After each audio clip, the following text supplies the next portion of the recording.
নমস্কার বন্ধুরা, আর জি কুকিং চ্যানেলে আপনাদের সবাইকে স্বাগত। আজকে নিয়ে হাজির হয়ে গেলাম ফুলকপির একদম নতুন একটা রেসিপি নিয়ে। তো চলুন শুরু করা যাক। আমি এখানে কিছুটা ফুলকপির পাপড়ি নিয়ে নিয়েছি বা ফুল নিয়ে নিয়েছি। এখন এই ফুলকপির ফুলগুলোকে আমি গ্রেট করে নেব।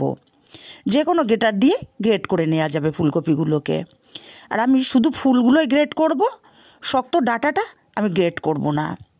দেখুন, একটা ফুল আমার গ্রেট করে নেওয়া হয়ে গেছে। আর একইভাবে সব ফুলগুলো আমি গ্রেট করে নিয়েছি, এক সাইডে রেখে দেব। আর এখানে বেশ কিছুটা মুসুর ডাল আমি আধা ঘন্টা ভিজিয়ে রেখেছিলাম। আধা ঘন্টায় ডালটা বেশ নরম হয়ে গেছে।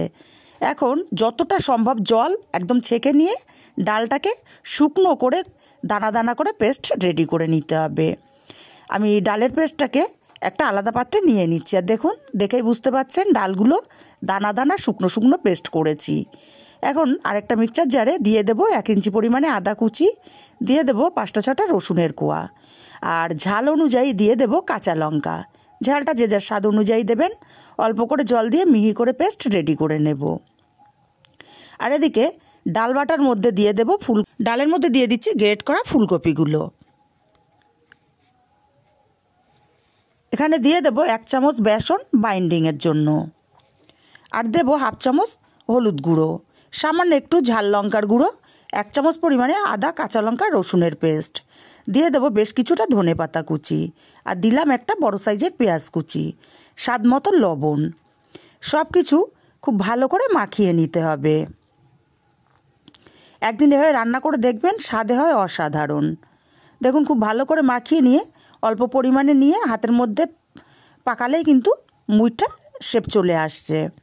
এখন গ্যাসে একটা কড়াই বসিয়ে কড়াইটা গরম করে বেশ কিছুটা তেল দিয়ে দিলাম। তেলটাকে গরম করে ছড়িয়ে দিলাম। এবারে এক এক করে মুইটা আমি দিয়ে দেব। তবে সব মুইটাগুলো আমি একসাথে দেব না, অল্প অল্প করে আমি মুইটাগুলোকে ভেজে নেব। আমি বেশ কিছুটা মুইটা এখন দিয়ে দিলাম। এক পিঠ ভাজা হলে উল্টে পাল্টে দেব। সব মুইটাগুলো একসাথে দিলে উল্টাতে খুবই অসুবিধা হবে। আর মুইটাগুলো দিয়ে হাই ফ্লেমে ভাজা যাবে না, মিডিয়াম ফ্লেমে রেখে ভেজে নিতে হবে, তাহলে ভেতরটাও খুব ভালোভাবে ভাজা হয়ে যাবে। আর এই মুইটাগুলো শুধু মুখে খেতে কিন্তু অসাধারণ লাগে, বা গরম ভাতের সাথেও দারুণ লাগে খেতে। মুইটাগুলো উল্টে পাল্টে সুন্দর কালার করে ভেজে নিয়েছি। এখন মুইটাগুলোকে উঠিয়ে নেব, আর বাকি মুইটাগুলোও ঠিক একইভাবে আমি ভেজে নেব।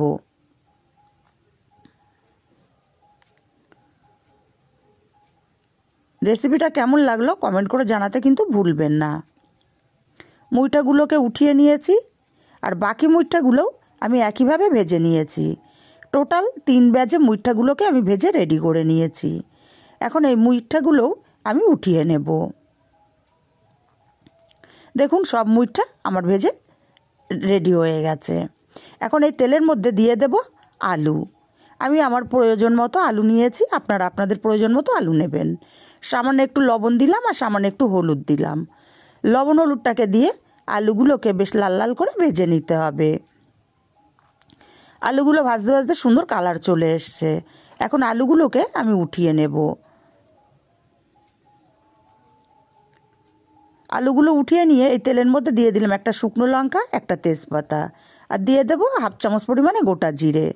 ফোড়নটাকে কয়েক সেকেন্ড ভেজে নিতে হবে। ফোড়নটাকে ভেজে নিয়ে এখানে দিয়ে দেব একটা পেঁয়াজ কুচি। আমি একটা ছোট সাইজের পেঁয়াজ কুচি করে নিয়েছিলাম। পেঁয়াজটাকে নাড়াচাড়া করে হালকা কালার আসা পর্যন্ত ভেজে নিতে হবে। দেখুন, পেঁয়াজের কালারটা চেঞ্জ হয়ে গেছে। এখন এখানে কাঁচা লঙ্কা আদা রসুনের পেস্টটা দিয়ে দিলাম, আর মিক্সচার জারটা ধুয়ে অল্প একটু জলও দিয়ে দিলাম। মশলাটাকে একটু সময় নিয়ে কষিয়ে নিতে হবে। মশলাটা কষাতে কষাতে মশলার যে এক্সট্রা জল সেটা শুকিয়ে গেছে, আর মশলা থেকে তেল ছেড়ে দিয়েছে। এখন এখানে দিয়ে দেবো একটা টমেটো কুচি, আর অল্প একটু লবণ। আমি এখানে বড় সাইজের একটা টমেটো ছোটো ছোটো টুকরো করে কেটে নিয়েছিলাম। টমেটোটা একটু নাড়াচাড়া করে দিয়ে 1/2 চামচ দিলাম কাশ্মীরি লঙ্কার গুঁড়ো, 1/2 চামচ ধনে গুঁড়ো, 1/2 চামচ দেবো জিরে গুঁড়ো, আর 1/2 চামচ দেবো হলুদ। এবার মশলাটাকে সময় নিয়ে আরও কিছুক্ষণ কষিয়ে নেব। এতে করে মশলার কাঁচা গন্ধ চলে যাবে, তরকারির স্বাদটাও খুব ভালো আসবে। মশলাটা কষাতে কষাতে টমেটোটা সম্পূর্ণ গলে গেছে। এখন এখানে ভেজে রাখা আলুগুলো দিয়ে দিলাম, স্বাদ মতো লবণটাও দিয়ে দিলাম, আর দিয়ে দেবো 1/2 চামচ পরিমাণে চিনি। এবার আলুটাকে মশলার সাথে আমি কষিয়ে নেব ওই 2 থেকে 3 মিনিট সময় নিয়ে। দেখুন আলুটাকে সুন্দর মতো কষিয়ে নিয়েছি। এবার এখানে দিয়ে দেব জল, আর জলটা আমি এখানে ব্যবহার করছি ফুটন্ত গরম জল। জলটাকে দিয়ে নাড়াচাড়া করে ভালো করে মিশিয়ে দিতে হবে। নাড়াচাড়া করে মিশিয়ে দিয়ে আমি ঢাকা দিয়ে রান্না করব 5 মিনিট। 5 মিনিট পর ঢাকাটাকে খুলে নিলাম। নাড়াচাড়া করে দেখে নিতে হবে আলুগুলো সেদ্ধ কেমন হলো। আলুগুলো দেখুন সুন্দর মতো কিন্তু আমার সেদ্ধ হয়ে গেছে।